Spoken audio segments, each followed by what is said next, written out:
This morning these headphones kind of stopped working. I do have these headphones, but these are more convenient when I'm walking around. Like these are more for like when I'm editing stuff or when I'm sitting at work, but I'll have to find a replacement for this if this isn't gonna work.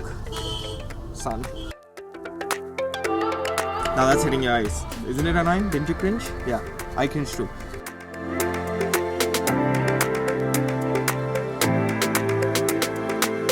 See, I really don't like the idea of wanting to buy new headphones. It's not that I don't want to buy them, but then it's this whole debate of wired versus wireless, and like it took me forever to figure out those headphones, and actually Vibu gifted those to me, and so I just don't want to go through that whole process again. Alright, story time.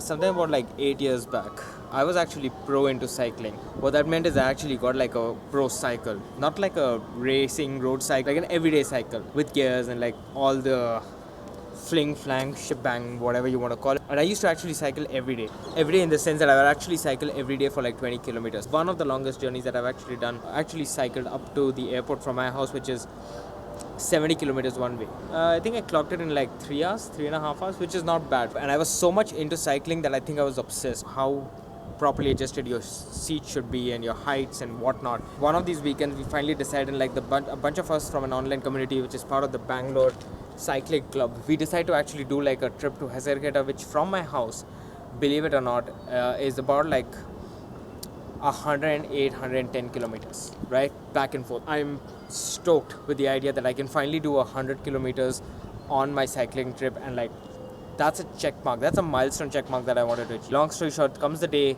wake up in the morning, 5 o'clock, I leave from home, and it's a series of events that kind of start happening.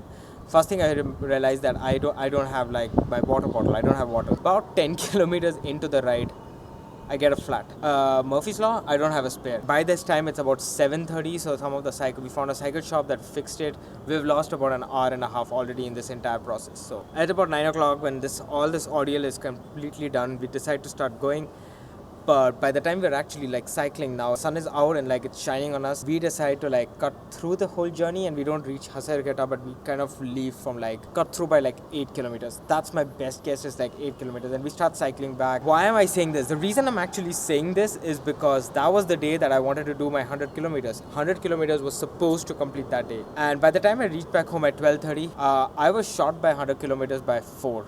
So I clocked 96 that day. Dusted it off and I was like, yeah, maybe I'll do it like another day. Maybe there's going to be another day. I mean, that was not the end of my cycling career, so to speak.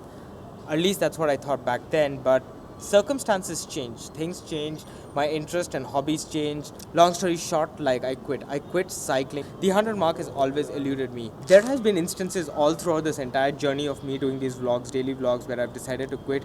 I decided to quit the first 5 days in because I'm like, what the hell am I actually doing with this? I vlogged for 30 straight days is when I decided I'll talk about what this is about. And so that was vlog 30. Then I reached vlog 50 and I was like, wow, I can do it. And believe it or not, like about 8 days back, I almost quit. I'm like, yeah, I'm done. I'm not enjoying this. This seems like a rubbish idea, so to speak, of making a video of my life every day where I'm pretty much just talking in the studio and about a day that isn't that eventful. Maybe this should be just a weekend thing. Hats off to Vibu, who actually pushed me and said, yeah, do it. Like, don't worry, the vlogs aren't that bad, but do it because you're liking it. Don't do it because somebody's asking.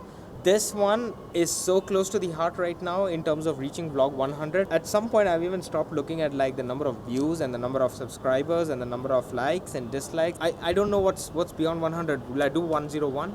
Would I do 102? Would I do 200? I don't know, but like 100 is so close to my heart, and it's so achievable at this point. So, as I said, without being gloaty and weird about it, but like I'll see you at vlog 100.